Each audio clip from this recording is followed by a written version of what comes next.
a few speakers on this, so I'll call 3 at a time. If you'll come up and please give us your name when you come up. Justin Katz, Ken Schwartz, Andy Goldstein, Martin Ginsberg.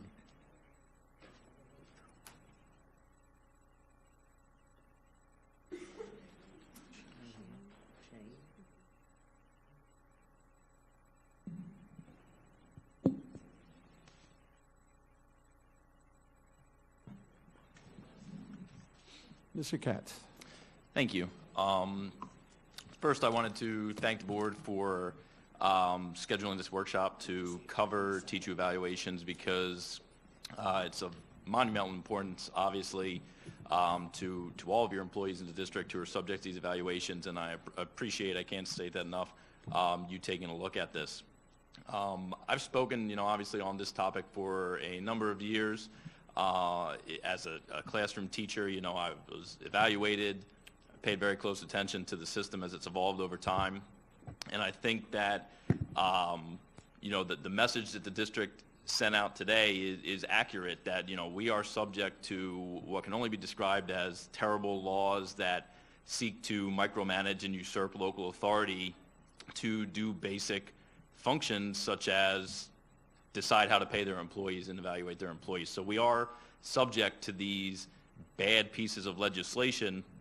And what I would ask you to do, or district staff to do, by way of our Joint Evaluation Negotiation Committee, our negotiations over the contract, or just in general in giving guidance, is to try to lessen the negative impact of these laws, which it seems we universally agree are detrimental to teacher morale, to retention, compensation, you name it. I've yet to see in all the years of the evaluations in the wake of Senate Bill 736 back in 2010-11, I've yet to see any positive impact that someone could directly tie to this evaluation process. I think it was a thinly veiled attempt to exert power over local school districts. It was not, in my opinion, a genuine effort by the state legislature to identify and reward good teachers and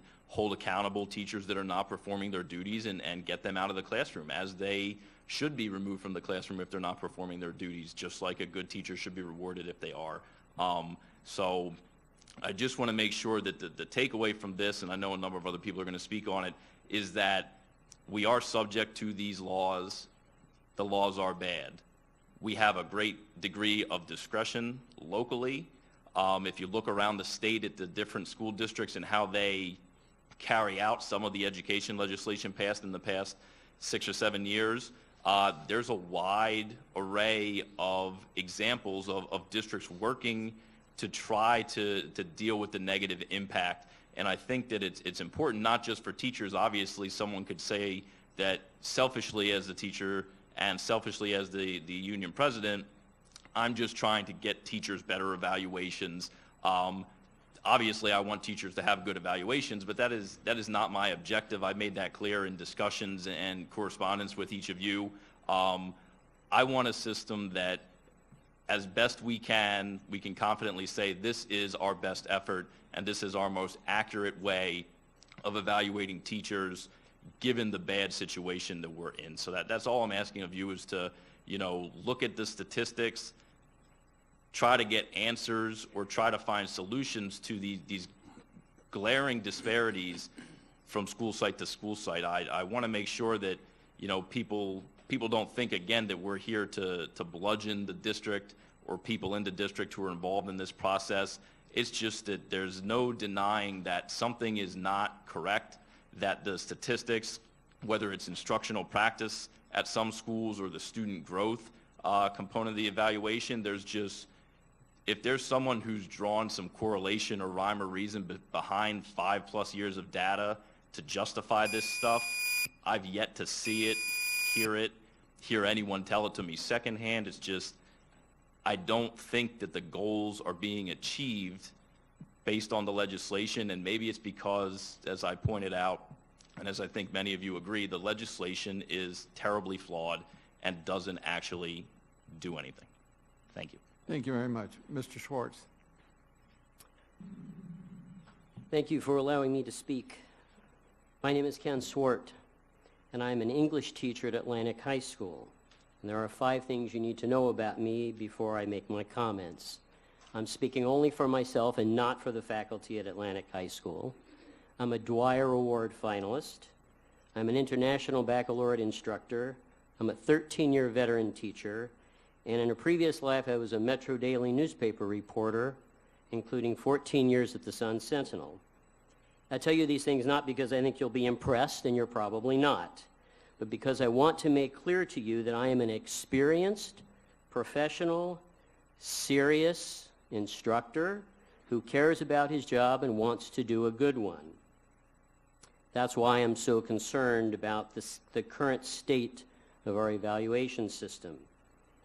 I'm going to be personal for a moment. In past years, I've been evaluated by an administrator who attempted to judge me on all 41 elements of all 9 design questions of Domain 1, the Marzano model, in one observation. An administrator who had 0 knowledge of my school, my grade, my program, my class, my curriculum, my lesson, or my students. An administrator who was never a teacher, ever. But that's not the real reason why I'm here to speak to you today. I want to share with you an aspect of the VAM system that you may not be aware of. Under the current system, teachers are evaluated in part by comparing them to other teachers in other schools who teach the same subject. Aside from the inherent differences among schools, that means teachers are in competition with each other. That means the better my colleagues at other schools do, the worse it is for me. And that means under this system, the next time I get a call from a colleague at another IB school asking for my help with a schedule, a lesson, or an assessment, I should say no if I want to protect my job, my evaluation, and my salary. That is not the kind of teacher I am or want to be. I don't think it's the kind of school district you want to lead or run. We can do better. Teachers ought to be judged on their own performances, not on how they may or may not compare with other teachers at other schools. The student growth section of a teacher's evaluation shouldn't count for 1/3 of their total score. Administrators should be properly trained on how to administer the evaluation system, and we should once and for all finally be able to find a way to include the most important aspect of a good teacher's job, the ability to create, encourage, develop, maintain, improve, and celebrate appropriate academic relationships. Good relationships mean good teaching and good learning. In closing, no good teacher fears being evaluated fairly, and even the worst teacher deserves that much. Thank you. Thank you very much. Mr. Goldstein? Good afternoon. My name is Andy Goldstein. I'm a teacher at Omni Middle School, a member of the Palm Beach County Classroom Teachers Association, speaking as an individual.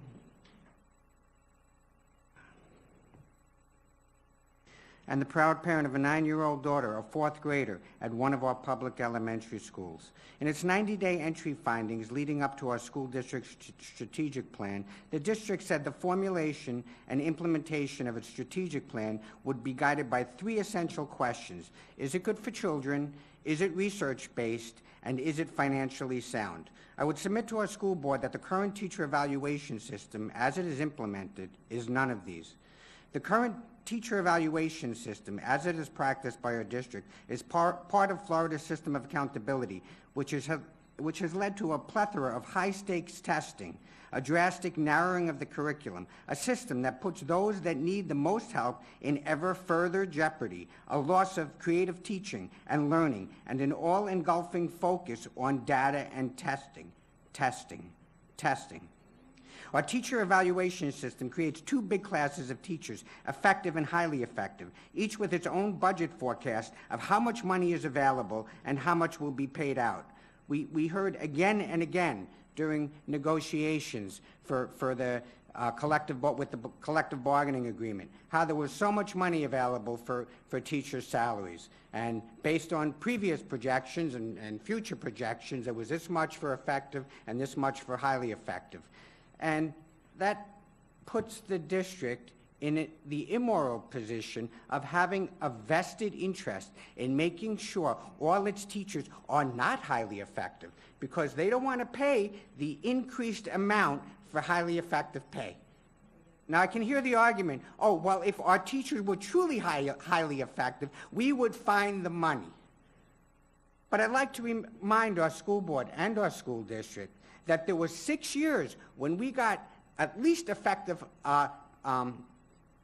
ratings, okay, and we had either little or no increments, and we are drastically behind in a career. Indeed, it's become like a temporary salary job, not a professional career, and this has devalued the teaching profession. I really appreciated Dr. Robinson's comments about the loss of creativity in those students that need the most help. And this obsession with data is sucking all the life and joy out of learning. But I'd like to tell you, Dr. Robinson, it's not limited to the low-performing schools. It's also the same thing is going on in the middle schools. And at my school, we just celebrated Dr. Martin Luther King Day just more than a week ago. I asked my daughter if they discussed anything about that at her school, either before or after, and she said no. But I sat down with her on Martin Luther King Day, and we watched some videos, and I had a whole discussion, but there's no time with all the pressure of the data to talk about that at our schools. And that's part of the narrowing curriculum, and that's really destroying education for our kids. Thank you. Thank you very much. Mr. Ginsburg. Thank you. Marty Ginsburg, Wellington High School. 21 years in the school district, rated in the old system and the new one, between good and excellent for that entire time frame, ended last March. Did I change something? No, I didn't. My evaluator changed. I did not. I suddenly became developing. This, to me, personally, proves how subjective this is. Dr. Vosa, I saw your podcast today, and I agree to some extent that you're right that a lot of Tallahassee's rules and mandates are hurting us. And I sympathize and empathize with the administrators who are forced to do this evaluation system, which is basically a compilation of all things that Mr. Marzano saw that was good, all the best practices. But to make teachers then prove that we are all things to all students in all ways at all times makes maybe the ability to leap over tall buildings sound kind of small in perspective. Let me just show you some of the comments that went with that evaluation that made me developing, which was voided because even the proper protocols were not followed in it. Teacher, have all learning goals posted for the different chapters of the book. This is off of the e-learning site, the iObservation site that I got. I will suggest use a portfolio or an anchor chart. There are much more strategies for student tracking. I heard advertisement about body enhancement pills and supplements. I will suggest refraining the use of ambient music unless is free of advertisement. Some students organize themselves around a computer station. I will recommend assign students with specific roles, ellipsis. I will suggest using whiteboards or response card to check understanding live or understanding live. Either way, spelled the same. Students know that when completed a level of the worksheet, there is a next step to start with. Mr. Ginsburg has many conferences with students, though the lesson about student academic behavior and review of expectations, period. This is effective, period. This is the man who determined that I am no longer a CTE teacher, but a reading teacher. Thank you. Thank you. Shane Selecki, Sarah Selecki, Janet Fabra, Katie Labossiere.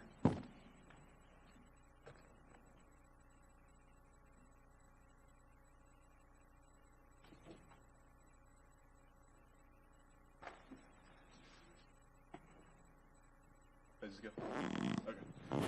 Shane Good. Selecki. That's me. Good afternoon. Thank you for allowing me to be here. It's an honor. My name is Shane Selesky. I currently teach AP Statistics, ACE Thinking Skills, Algebra 2 at Royal Palm Beach High School. This will be my 6th year teaching. I have a bachelor's degree in actuarial science, and I'm very passionate about statistics, which at times leads me to spend substantial time thinking about how to fairly quantify teacher performance. The current evaluation system for teachers is not a good indicator of how well teachers are doing their job. This is a big deal because teachers can earn up to, yes, $8,000 a year from a highly effective rating. And some people were asking me about that, where did I get that number from? Well, $6,000 from best and brightest, if you have the SAT score, $1,200 from bonuses, and then the 3.5% increase. So for a new teacher, it could be $8,000, it could be more, if it's a teacher that's been in the system for a while. Yeah, so this would be roughly a 20% increase in starting teacher salary. That's a lot of money. Don't forget, part of this money is an actual raise which compounds with future raises. This can play an important role in retaining and attracting top talent. So it is really important that we do make the evaluations fair and representative. There are 2 issues that I'd like to highlight today, and I'm going to talk about one of them. And I timed myself, and it was taking a little bit longer, so my wife is here to say the other part. The subjectivity is scoring of instructional practice and the flawed model that the district uses for student growth.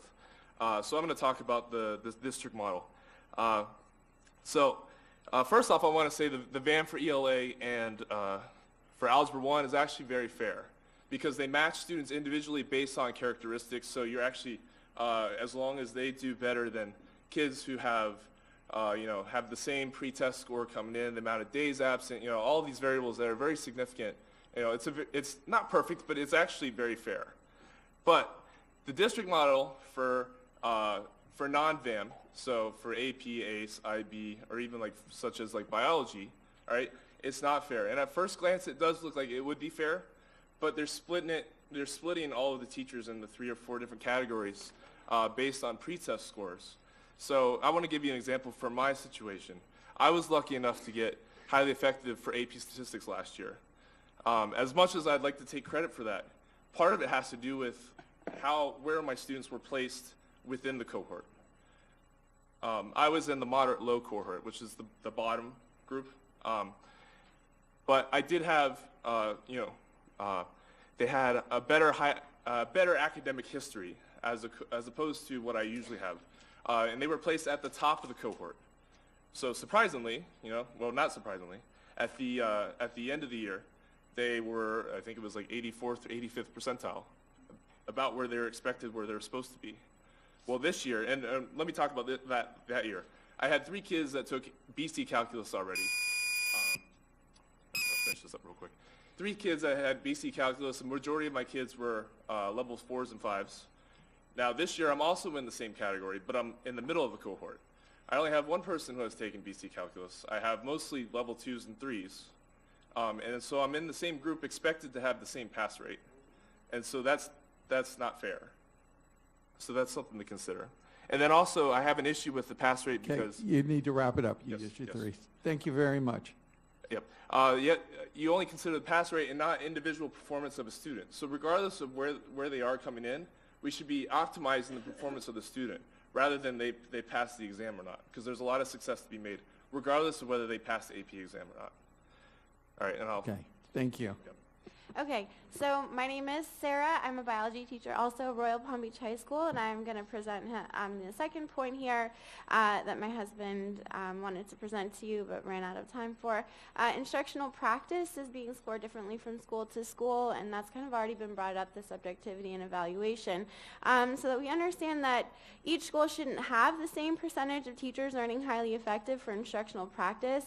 But with that said, based on highly effective numbers among all the high schools in Palm Beach County, some of the schools are nowhere near each other. For example, Glade Central High School in 2017 had a 9.1% highly effective rating through instructional practice, compared to John I. Leonard High School, a school that has the same school grade as Glade's, had 52% of their teachers earn highly effective through instructional practice. The most extreme example is Jupiter High School, where 95% of teachers are getting highly effective through instructional practice. And Jupiter High School is an A school, but it's a little strange that 95% of teachers are getting highly effective, while only 35% of teachers are earning highly effective through student growth. It's clear that schools are applying the standards differently when determining whether a teacher is highly effective through instructional practice. And we want to be clear, we love working at Royal Palm Beach High School. Our colleagues are great, our administrators support us, and the students are awesome. But every year, we have to reevaluate whether it's in our best interest long-term to transfer to a school where we're almost assured a highly effective rating in instructional practice because of the additional $8,000 in pay. So for us, that's a 20% increase in pay. And we don't know if the schools are intentionally inflating instructional practice ratings, but imagine the amount of increased recruiting power they have over the schools who don't do that, or don't do it as much, and don't have as many teachers earning the highly effective ratings through instructional practice. It would be nice to have a different system that removes the incredible amount of subjectivity built into evaluating instructional practice. So in conclusion, I think we can agree that there's serious problems in the way that we're evaluating teachers. We look forward to improving the evaluation process, hopefully together, to make it fair for everyone. Obviously, we're limited time, so it's not the place to discuss ideas to help solve the problems. But fixing the problems are important to us. And my husband would welcome the opportunity to contribute, and we'd like to thank you for your time and listening to our concerns. Thank you very much. Janet Fabra? Hi, I'm Janet Fabra. I'm a 46-year RN in Palm Beach County. I am here as a career education teacher. This is my 24th year in the district teaching. I am the Medical Academy Coordinator at Royal Palm Beach High School. My main concern is how I was evaluated in student growth. When I got my evaluation, and I was evaluated as a 1, unsatisfactory, I'm going to be honest with you. I was livid and I was ready to quit. I gave 120 post-secondary, adult level certification exams to our high school students. I have taken students into Palms West Hospital to take care of live, sick patients. And I was told, when I asked about this, that my certification exams did not count. I had 100% pass. You can understand, I'm upset. 100% pass EKG. Give me a teacher in Palm Beach County that can say they have 93 to 100% pass rate for their FSA, AP exams over the last 3 years. I have my statistics right here. Okay? I was told that I was evaluated on the FSA score of my students and the SAT score of my students. I have no input into their education. I teach junior and seniors who on an FSA are level 4 and 5. That's great. So their SAT scores are going up only that much. Sure, there's no growth. But does that evaluate what I've done with these students? Absolutely not. I give my students a pre-test. They fail it. They make 20 to 50%. I expect that. If I gave you a pre-test as an EKG tech, or a phlebotomist, or a medical assistant, or a sports trainer, or a nurse, would you pass it? No. But after you took my course, and you took the post-secondary adult level certification exam, you will pass it. You will get a job as an 18-year-old going out of Royal Palm Beach High School. I have 4 students working at Palms West Hospital as 18-year-olds. I thank you for your time. Thank you very much. Katie Labossiere. Katie Labossiere. That concludes our speakers. I would ask that there are a lot of information that we gave, and would, if any of the speakers or anybody wants to give, because obviously we're not going to be able to address every issue of the evaluation system at the workshop, but I would like for anybody to be, if they're interested, please send us something in writing so that we know how to go forward on some of these things, because there was some good information we had, and it can be either sent to our communications office or to the board office if you send an email. Mr. Chair. Dr. Avosa. Mrs. Brill. Thank you. As staff is getting settled, I just want to make a statement for the public that I don't want anyone to be offended, but I have to leave at 4:30. I'm going to an event that's going to be honoring our Holocaust educators. So I don't want you to think that I'm walking out because of the subject matter. Thank you. Thank you, Mrs. Brill. Dr. Avosa. Thank you. As you know, we've been talking about teacher evaluation for quite some time, and we had asked the staff to prepare a workshop, and I'm going to ask Keith Oswald and Mark and team to provide some context as well about the history of how we've gotten to where we are and some of the statutory requirements. So I'll turn it over to you, Mr. Oswald. Thank you, Dr. Bosa, and good afternoon, board members. Yeah, this afternoon we do want to go through kind of a lot of information just to provide some context as to the current state when it comes to evaluations, and really where we're going forward as to kind of to address some of the concerns that have been brought up by a number of our teachers and as well as CTA. So we'll go through statutory requirements, the role of JANC, and then really kind of give you some background information. It's been a while since we went through the whole evaluation process of how a teacher is evaluated, to give you some of that context, look at some of the data from a state level, but also from the other urban districts and against ourselves, then how we're going to move forward. So as stated by a number of speakers, teacher evaluation system, it is required that a minimum of a third of the teacher evaluation be based on student performance, at least a third on instructional practice, and then another portion to be decided upon regarding professional and job responsibilities. That's statute 1012.34, but also, as you have heard, another statute that does play into this is regarding pay for performance, if you will, for lack of a better word, where we do have to have a salary adjustments that are specific to highly effective and effective, a difference there. In addition, what has changed the landscape, in addition to that particular statute, Florida's Best and Brightest has also come into play, and how teacher evaluation comes into this, besides you've heard about the SAT score, is that a teacher must have a highly effective evaluation in order to get that pay.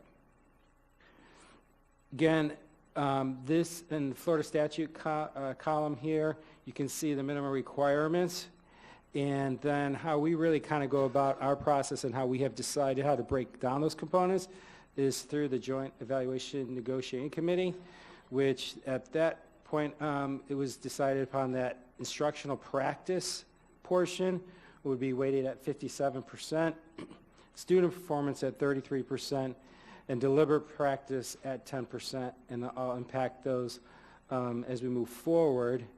And just to bring you up to speed regarding JANK, it used to be called JTEC, probably at the last board workshop here, but it is a representation of CTA members as well as district principals and as well as district staff and CTA staff, where we work together to address a number of the issues that have come up this evening.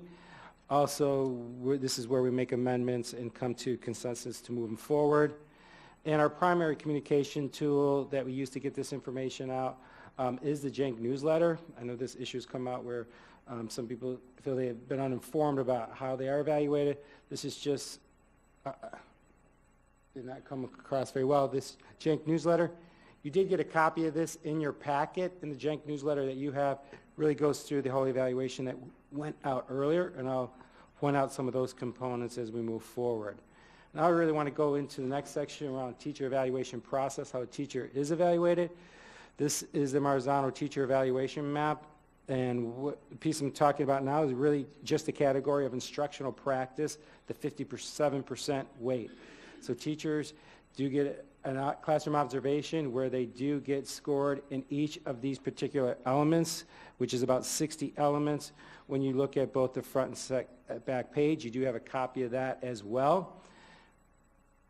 Each of these elements do get a rating. These ratings are based off these protocols that fall under each of the elements. The protocols will unpack that particular element, what it's looking for, and then the particular scale of how an administrator would tally or score a teacher in that particular area. I'm going to talk more later about when we're moving forward in the new focus model about how we're kind of changing this particular these protocols to really better fit context of our own district.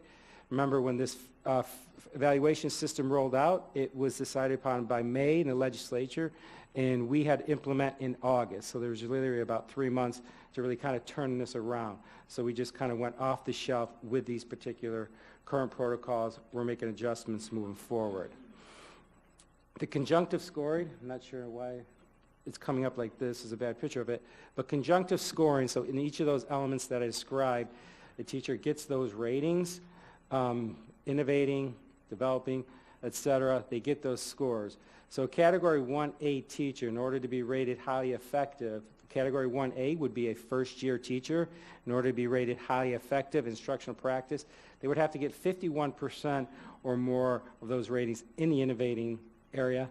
Then the overall evaluation, the conjunctive score, would come into play again, where all of those different elements that we talked about that I showed you on the map would have to be 51% or more.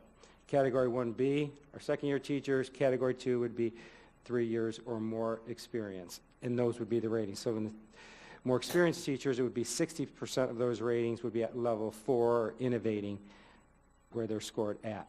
That's how the conjunctive scoring currently plays in that we work through with JANK. This slide just to outline the minimum number of observations that are required. Again, minimum. I want to stress that so for a first-year teacher, would have a minimum of 4 observations, 2 informal, 2 formal, 2 in the first semester, 2 in the second semester. There can be more, again, minimum, and 2 or more year teachers would be 2 observations, 1 informal and 1 formal. Now I want to change and go into the category of student performance. This is weighted at 33%. In this particular category, again, a teacher has to have a pre and a post test. They have to be there both for the October and February FTE, those particular students. For about a third of our teachers, you've heard about the state VAM score. That covers about a third of our teachers in our district. Outside of that particular area, we have what we call our local models that we work through with JANK to decide upon, and some of that came out this evening, about what we would use for pre and a post and how a teacher would be evaluated when it came to student performance. Some of those areas, we do use other state assessments. We match up with another pre-assessment, a previous state assessment score. Outside of that, we'll use local assessments. We'll use things such as SAT, ACT, etc. One of the areas industry certifications that was brought up, we're going to be looking at in the future. This particular slide does outline all of our local models that we currently have. So this is where some of the concerns that have been expressed to the board members have also come up. So for example, in kindergarten, first, second, third grade, we're using iReady. This has been an area that has been one of concern for a number of years, trying to find the right assessment in this area. We feel we've landed at a better place. However, there are some teachers that are concerned when it comes to the technology, making sure that the technology is working. So we're working through some of those particular issues. Or the time that, in particular kindergarten, the way the test starts, all of the teachers begin in October. We do wait because there are concerns that teachers have raised regarding developmental abilities of the students to be able to navigate that type of a system. Again, these are all the areas that are outlined there. The last category, deliberate practice, again, this is the 10% weight. So this, in this particular area, a teacher will identify an element in which they would like to improve upon based on a previous observation or an assessment, and they would develop a plan to address and improve this particular area and be observed by an administrator in this particular area. And then again, this is a rating that is given to that particular area. Then determine the overall score determination. There's the 4 categories.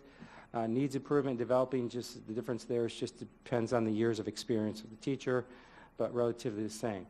So you take that overall instructional practice, effective, needs improvement, and unsatisfactory. In the JENC newsletter that you do have, you have the entire list of possibilities of scores that are on that page. And we just gave you a few examples. So if a teacher received a 4 in instructional practice, just one example, a 3 in student performance, and a 1 in deliberate practice, the overall rating at 3.5, this teacher would be rated highly effective. A rating of a 111 in all categories would be unsatisfactory. There are only 2 situations where a teacher could be rated unsatisfactory. That would be a 111 or a 112 in deliberate practice. And then the third example that we give you there, a 3 in instructional practice. Again, that's weighted 57%. Student performance at a 1. Deliberate practice, a 3. You see that final rating of 2.3 falls under the effective range. And these categories worked out through with JENC to come up with these particular overall score determinations.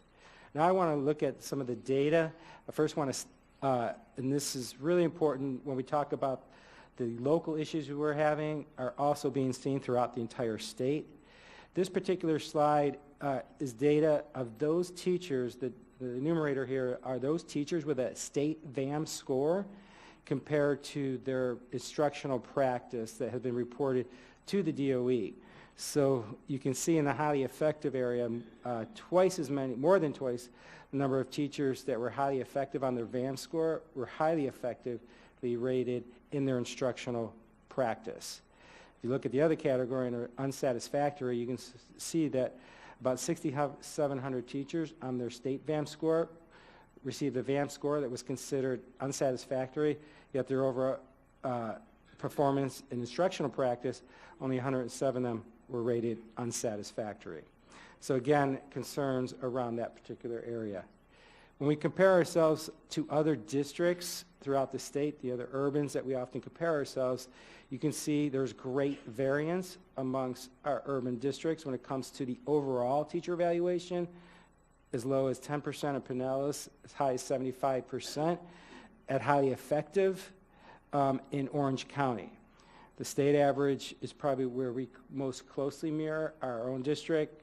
You can see at Palm Beach, actually it's sort of slightly higher than 50% at highly effective. Across the board in all the urbans, unsatisfactory, extremely low in that particular category. Again, great variance from district to district.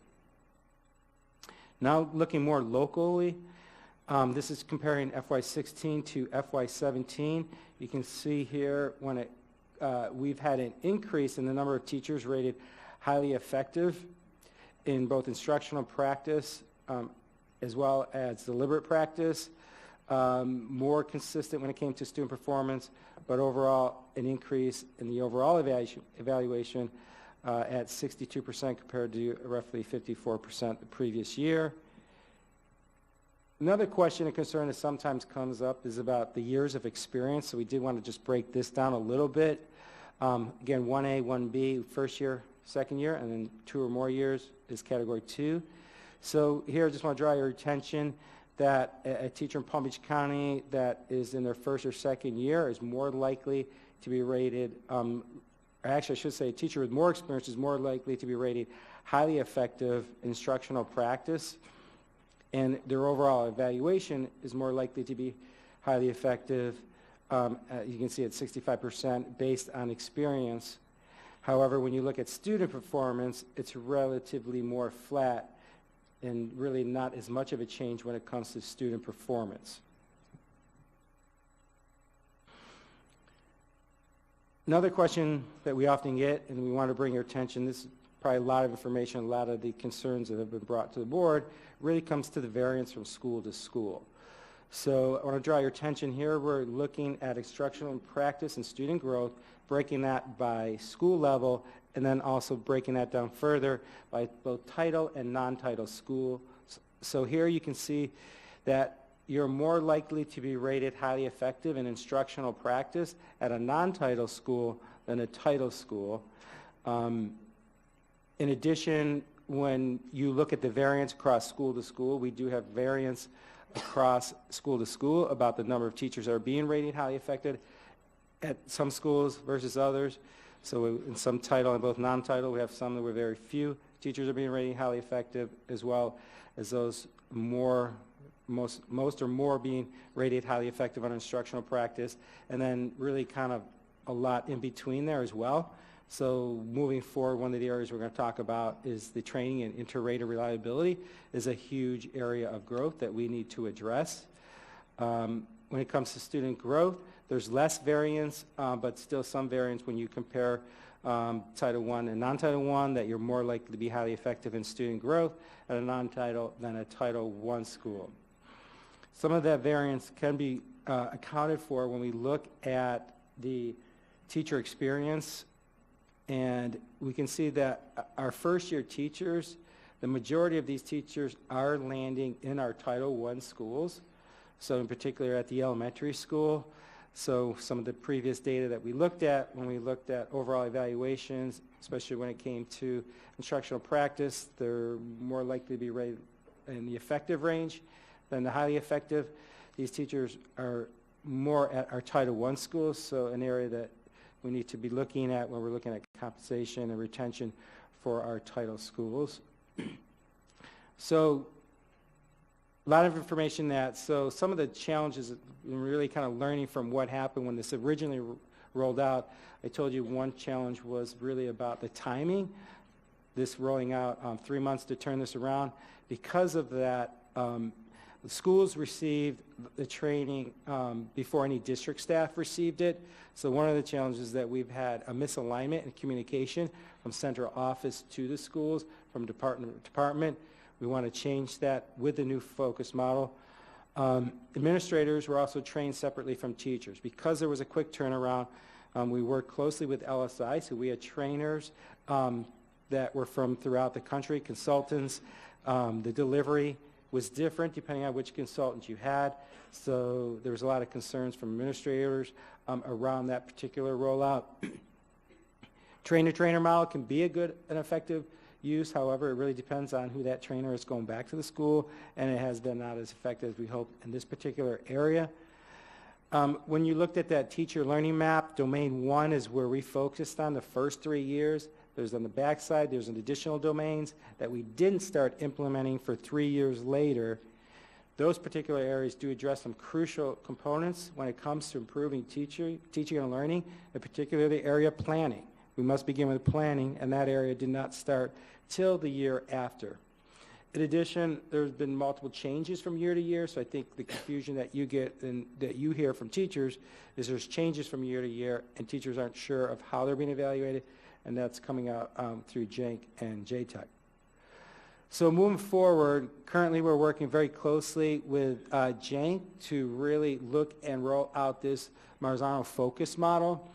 And LSI and Marzano heard a lot of the concerns over the years by the current model and the confusion that did exist there. This particular model reduces from 60 down to 23 particular elements that would be rated. And it does start for, you can see that big oval there, standards-based planning, a crucial component to ensuring effective instruction to happen in the classroom. What we're working through right now in our JINC meetings, which I feel are going very well, we are making adjustments into some of these titles so that, one, the teacher representation that's there, the CTA representation there from the leadership of Justin Katz and Theo, that as well as our own district, to make sure that it's friendly language that our teachers can understand and will have a better rollout. For one example, I just want to draw your attention to under standards-based planning, the element around planning to close the achievement gap using data. Obviously, a priority of the school district can be a difficult concept maybe to understand. Closing the achievement gap, what does that mean in my classroom? When you really kind of unpack what's happening in that particular element, we've changed that at this current time to really about planning to meet the diverse learners, which is saying the same thing, but understanding, how are you planning to address students in your particular classroom? Also, when we talked about the rubric earlier, we're going through that particular rubric and adjusting the language so that it's easier for teachers to understand, easier for administrators to understand, so when we get into training, it'll be a much more better rollout than previously. Also, in addition, when we look at the professional development in each of those elements that we just talked about, we're looking at a variety of ways to get to teachers, administrators, everything from LSI has this growth tracker that Mr. Katz has shared with us that we looked at, which is a great process of really look at professional learning at individual level, and for a teacher to go about looking at an element that they're unsure of, that they can go 24/7. Training that we're going to develop as well that we will put into learning, e-learning, that teachers can access on a number of bases. Right now, again, we're working through each of those particular elements. I want to recap that our greatest opportunity is inter-rater reliability. So because of the variance, teachers do have, or principals and administrators, school-based administrators do have to be certified. So we're going to relook at that certification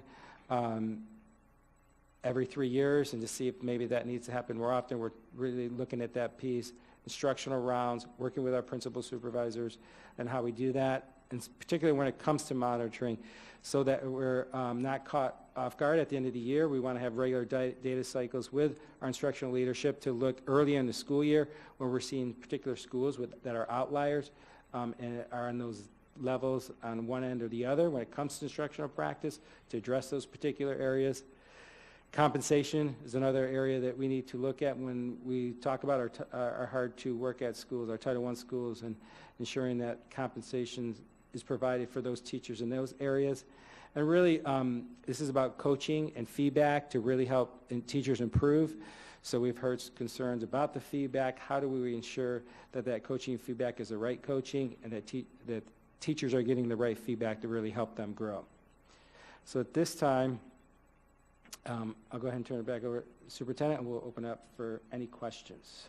So the first question I always go back to, and I think we all contemplate, is what is the purpose of an evaluation system? What problem are you trying to solve, right? At the end of the day, whether you're a lawyer, a doctor, a banker, folks in other industries, you try to solve the idea that I want to be able to tell folks, you've done a good job and you're contributing to this business or to this district or to this classroom in these ways. At the end of the day, it's also about coaching, which is how do I take an individual, whether they're a salesman or a teacher, take them from where they are today and improve. Here's the complexity. Teaching is not selling. Teaching is not, easily quantifiable workspace. Although folks have tried to, and I've been part of that group, who's tried to figure out smart ways to bring accountability, because we do have outliers. But I would guess that our estimation of folks who aren't contributing is much lower than some of us might even anticipate statistically. So with that said, the the other piece that layers into this is this idea that our system in Florida has been piecemealed. It's been micromanaged. It's not coherent. Why? Let me give you an example. A teacher in this district can get very mixed messages. They can be in a school that goes from a C to a B, which is in the right direction. That same school might be in the lower 300 list because their reading scores aren't high, but this teacher teaches math. That same teacher gets a letter from the governor that says, you're one of the top teachers for VAM, yet their supervisor scores them low on instructional practices. The teacher's evaluated effective, and oh, by the way, they could be eligible for best and brightest. We heard some of them this evening. So imagine how confusing that space is right there in that particular environment. Who's to blame?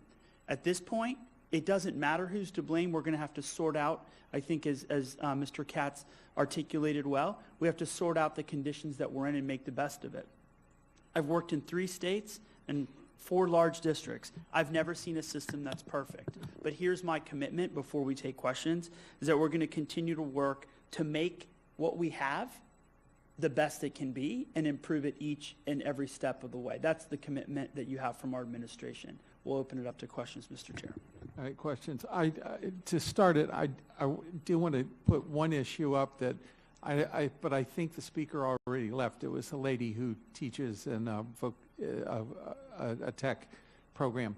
Is there any flexibility that we have on dealing with this issue, which I think is a major one, where teachers who are not responsible for the particular academic area are being evaluated based upon those VAM scores and student performance of the whole school?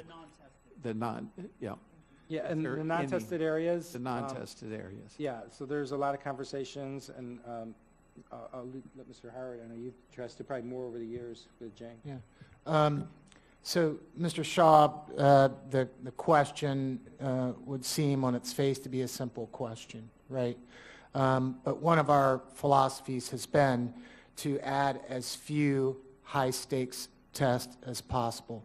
So I'll give you an example where a teacher is teaching a non-academic subject or an elective, right, in middle school, and we use something called non-FSA VAM. And what we're doing in that situation is all the collective reading and math scores for that teacher, right, in the VAM model are applied to that teacher because there's no state test. But within that teacher's scope and sequence, for example, there are language arts, there are math standards. In that way, we try to build team, right, because they are contributing to the school and in those same subject areas. So I think the first thing that we look at in those situations is what tests are available, and do we want to add another high-stakes assessment to the plate? Okay, thank you. Mrs. McQuinn, Mr. Barbieri, Dr. Robinson. I'm going to start with one Everybody. question, and I'll wait my turn for others because I do have others. The first one is, it's a question. Why do we have to use test scores to evaluate teachers' performance? In the most simplest term, it does come right down to the statute, that student performance must be at least 33% of the teacher evaluation. Thank you, Chuck. And student performance, in my opinion, and certainly many of the teachers and parents I talk to, student performance is not contingent upon test scores. We have many, many ways to measure student performance. And believe me, I understand the complexity of what Jank has to deal with, but while money is very, very important to our teachers, I can tell you that a teacher doesn't go into the profession thinking they're going to be millionaires, and a note from a principal is so important. And an evaluation can keep them coming to work year after year. And I think using a test score, it's an easy way for us to say, here's your performance. And I really would like for us to drill down on why. I think because it's easy for us, and I'm putting us in that. I think it's easier for us to use a test score. I just want to also add to that, the state VAM is required for those teachers in those particular areas, which is based off test scores by the statute. So the state VAM, so there's a third of our teachers that must be in that particular area. I think there's room for conversation to look at others. This is specific. I thought VAM was eliminated from state requirements at last year's legislative session. So I read going it. forward, Ms. McQuinn, school districts are not required to use VAM, but they are required to have a student performance component. And in many cases, you are required to use state assessments, but you don't have to use the state's VAM model. Thanks. Mr. Barbieri, Ms. Dr. Robinson, Ms. Whitfield, Mrs. Andrews. I'll tell you, my blood boils every time I think of this evaluation system, I swear. You know, of all the stuff that the state throws down at us that we have to do, whether it's reduced funding or whatever it is, you know, it's like trying to find room for recess in a day that's already crowded. The thing that bothers me most is how they throw this stuff at us to demoralize as teachers. You know, so explain to me, first of all, I would like, Dr. Vosa, I would like a comprehensive data analysis showing all the A-rated schools in the district by name of the school and how many effective and highly effective teachers at every school. I want to do that for the B schools and the C schools and the D schools, because I don't understand how Jupiter High School can have 95% highly effective teachers, as Mrs. Selesky said, and the other school she referenced, which is an A school, has 30%, and then the school in the Glades has 9%. Obviously, it doesn't work. So that's the first thing I want to see. Secondly, you know, we have that nurse that was here. I mean, how can she possibly not be a highly effective teacher when 120 of her tests are, she has a 100% pass rate on her certification test? I mean, that is ludicrous.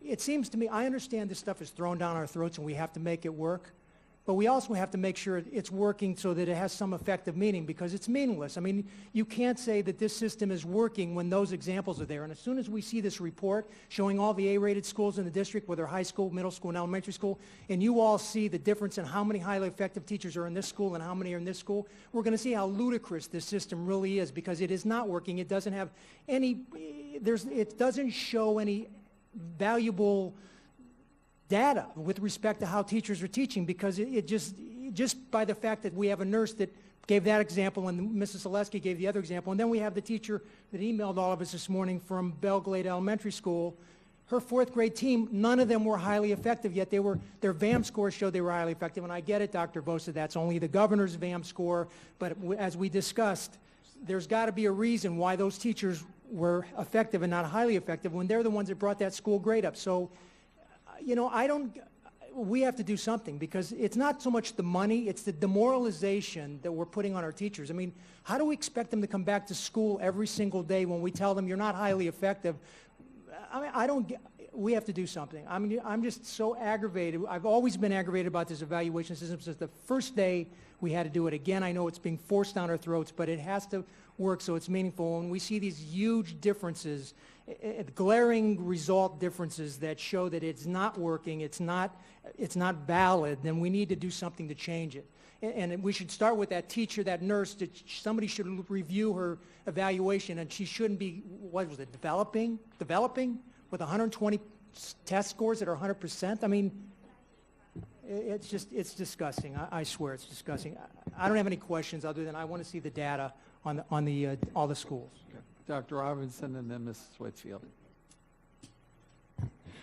Okay, so I actually have 23 questions. So I'm having difficulty figuring out which ones I'm going to ask in public. So let me just start off with, we need clarity on what we have to do by statute, right?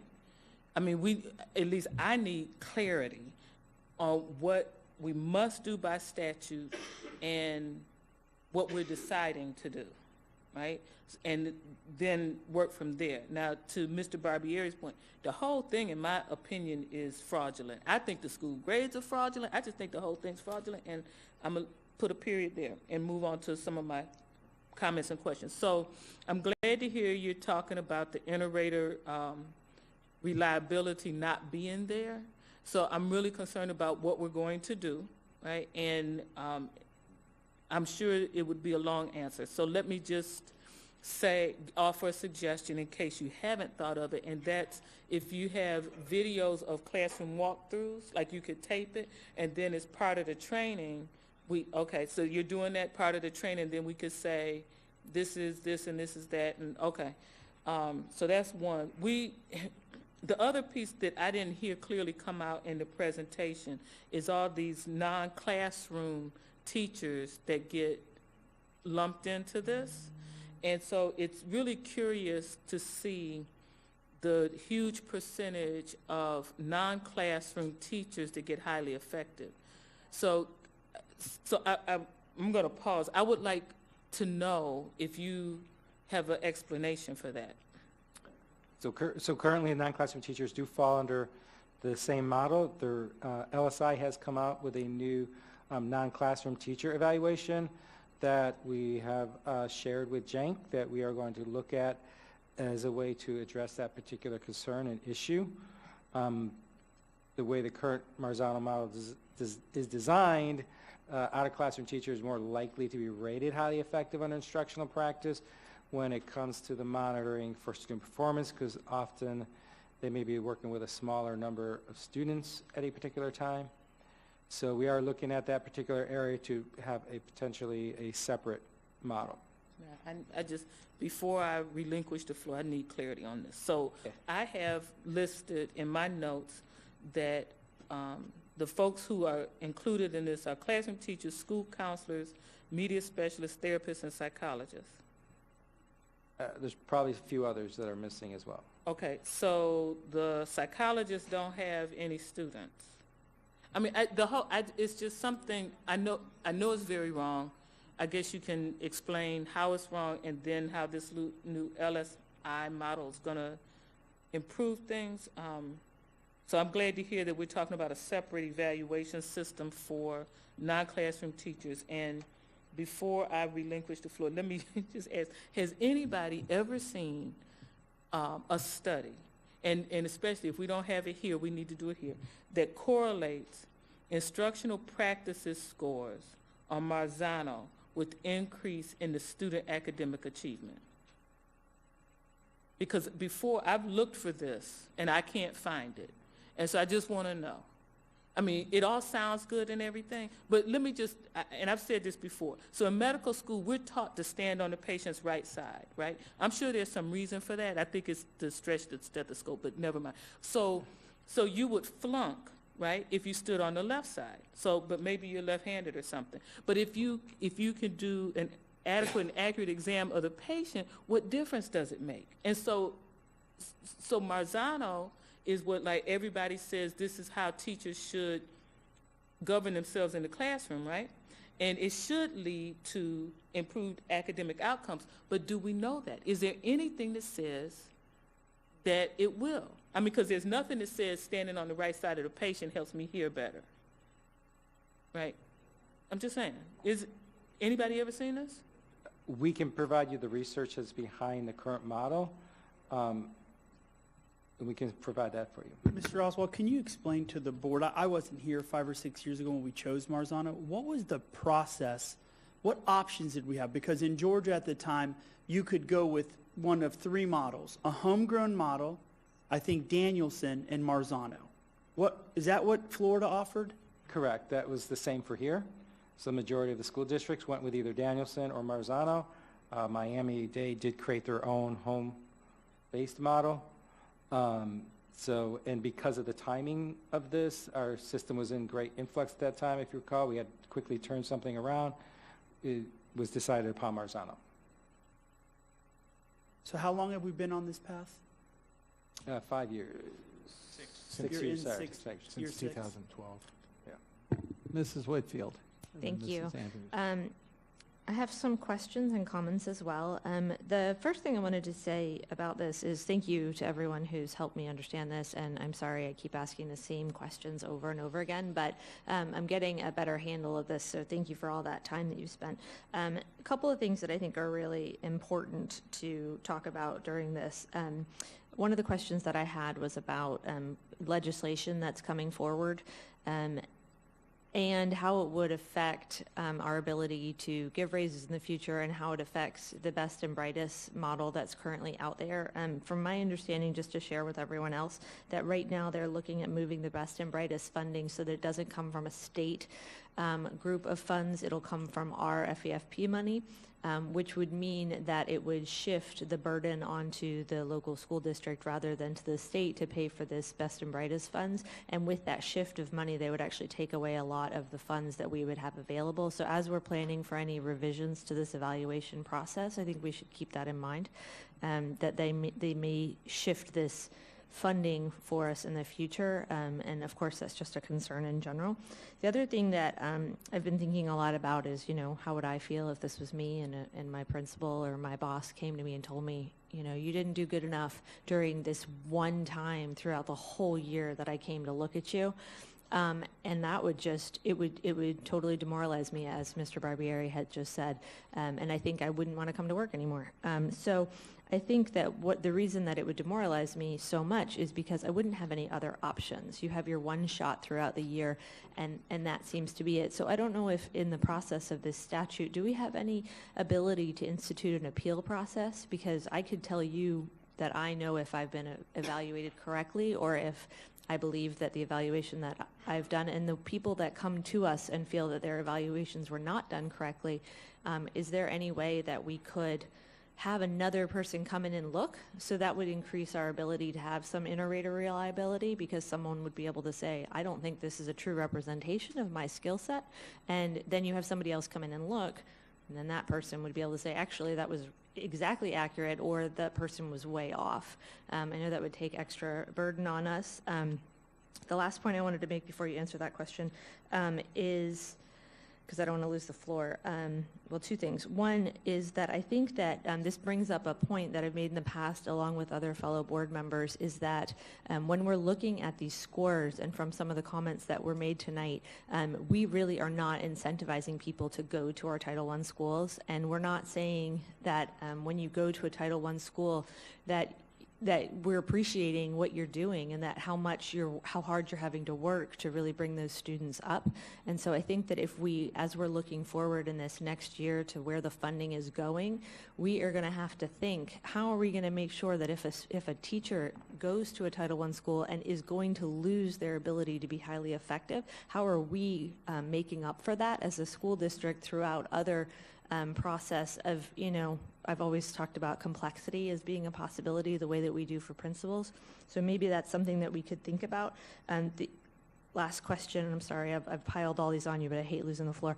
So I looked at, when you pulled up the way that we are rating highly effective and effective on Palm Beach County versus the other urban 7, and the way the state rates it, it looks like we're about average with the state ratings. And like Broward, you saw they get so many more highly effectives, and like I was thinking, or not Broward, sorry. Orange. There was a couple It was of ones orange. that, Can you pull that slide back up yeah, so while it was a she's great talking slide. to I was audience can wondering, see does it? the state come to us and say, you're not on par with what we expect, or would we be able to say we have so many more highly effectives than other counties do, or do they have some sort of expectation of a level for us? So I think I gave you 3 questions there in all of it. I'll take any answers now or later, whenever is good. Thanks. Mrs. We can't Ainsworth. remember any of the questions. No, actually, let me weigh in just for a moment on this. If anything, we're chastised for the fact that we have too many highly effective. There are politicians who will tell you that your highly effective rating should match your VAM, which is, ours is what, 33? 18 strictly on VAM, but 32% on student performance Right. overall. So you've got that side of the house, which would argue that we do too much, that we're overinflating. That, I'm just saying on the conservative side. The other side would say, no, we should be more like Orange County, for example, where 3/4 of folks are rated highly effective. So, Mrs. Andrews, may I make a quick comment Okay. on something? And I think this kind of, to me, puts a focus on exactly what Mrs. Whitfield was saying. If you look at what the legislature did with the best and brightest, they said, and I believe the number is $6,000 per teacher. However, that $6,000, from my understanding, is based upon the total allocation the state gave. So let's say it was $10 million, and they anticipated a certain number of teachers would be able to get $6,000. They also didn't provide that every teacher would get $6,000. If that $10 million has to go to a bigger group of teachers, that $6,000 then is eroded significantly. And I think the bottom line on what you were talking about is exactly that issue. This has nothing to do with what the performance of teachers from the legislator's perspective. This has to do with how they can distribute money, which makes it even more inequitable. Mrs. Andrews. First of all, Mr. Barbieri, your comments were well taken, as well as everybody else. When we look at this evaluation instrument that we're using based on the state, it's demoralizing, it's destroying the teaching profession, and it's running teachers away from the education system that they choose to be a part of as teachers. When we see non-Title I schools getting the highly effective ratings, and we see the Title I school teachers getting the effective rating, this is why you have flight. This is why you have a lot of transfers. This is why we're constantly having teacher recruitment fairs, because we're filling those Title I schools with new teachers without all of the credentials necessary, experiences, advanced degrees, and so on. So the state of Florida has created a monster here as it relates to helping our teachers do their very best. We're asking our administrators to be consistent. How can you be consistent when the rules are not good to play by for all teachers? When we start looking at instructional practices and we're training our administrators to look at that, that's many times subjective. Depending on where you are and what's going on from school to school, that number can play differently. That has to stop. This is how teachers are losing. When you start looking at student growth, we know that our students are growing, but that is something that a teacher doesn't control. A teacher controls the academic achievement, working with students every day, but a lot of things tie into that student growth. And when we're actually putting those numbers in place, and we're not putting numbers in place for all of the other factors that teachers have to deal with, we lose, depending on what students the teachers are teaching. So what we've been dealt here by the state is crippling the profession. Now, one of the things I'm saying, I'm happy we're coming together to come up with a new system here, but we need to deviate as far away as possible from what the state has told us to do. And for whatever we can get away with based on legitimacy and legal, we need to do it. Because if we continue to follow the guidelines that's based on what the state has told us to do, we're going to continue destroying our teachers. And this is not the right thing that we can be about. That's a no-no. I'd like to say the training is critical. We have our area region offices now, and we've got to make sure it's consistent. It's the implementation for whatever you come up with has to be consistent. We have some schools, just like we heard today, that give all of the highly effective. They're right on top. And then there's some principals and schools that are doing the effective. Something's wrong with our process based on what someone has told us to do based on the training. So the training model has to be consistent, has to be implemented properly, and it has to be a lot of oversight as we work with each school. So that's a piece that I think we've got to work on. And whatever we come up with, we've got to make sure that there's checks and balances. I don't want to sit here and talk about how we're going to get it done and make it work. I know that we're going to do it, and we've got to look at the other districts that have been able to kind of move away from what the state has said and gotten away with it. So I'm sure you're calling the urban sevens and everybody else and those things that they've been able to do and not do based on what state requirements are there or that have been relaxed. But whatever we implement, we must have a check and balance after implementation. So it needs to come back to the board within the next 3 months after we start so that we can continue looking at it. We can continue hearing from the teachers because they've been coming to the board month by month, week by week, talking about how it's broken. So we already know that. So as we begin to put the pieces together, I really want to make sure that you come back and show us what did you do, what's making it different, and is it fair, and how we're going to make it work for our teachers. Thank you. Dr. Vosa, if the legislature passes the bill where school districts could become charter districts, do you think that that would give us the opportunity as a district then to modify this whole issue? So that would just allow this local board to make decisions that typically are made in Tallahassee. We've been pushing this idea also about block grants. There's been some discussion this year about this concept of innovation and earned autonomy, which means if your school district's doing well, then leave them alone and let them to do more. So yeah, there's always that possibility.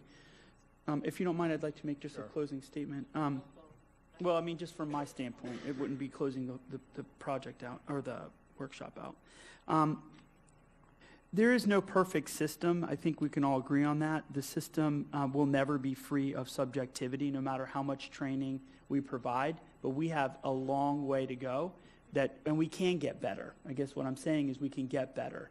And you have my commitment that we'll do that. The instructional rounds and some of the trainings that we've already begun, I think we'll start closing that.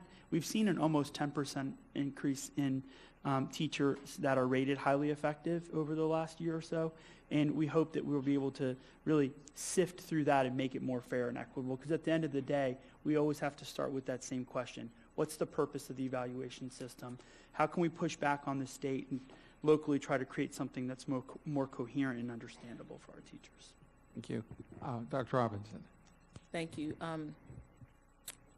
A request and a question. So the first is, I suspect that we have not done this, so I'm going to request that not only district administration, but also CTA outline all the policies, agreements, procedures, and practices that you believe cause Title I schools to have 2/3 of the new teachers.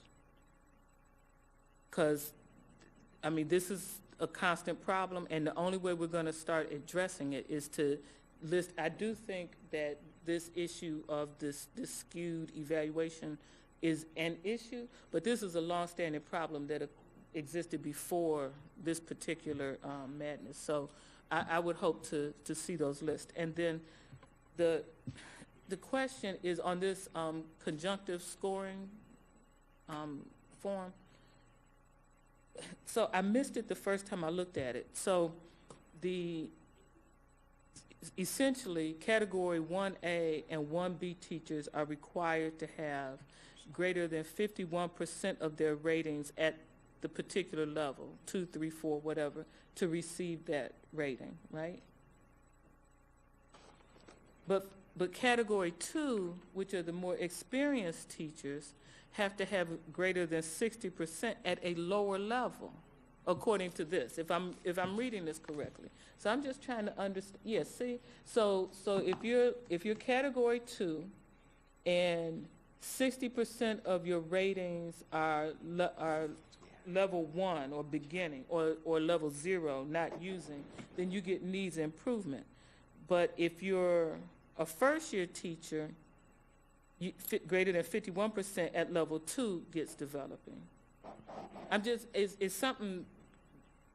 Yeah, it's just, I don't understand, and I don't understand, like, what were we thinking when we did that? I just don't understand that.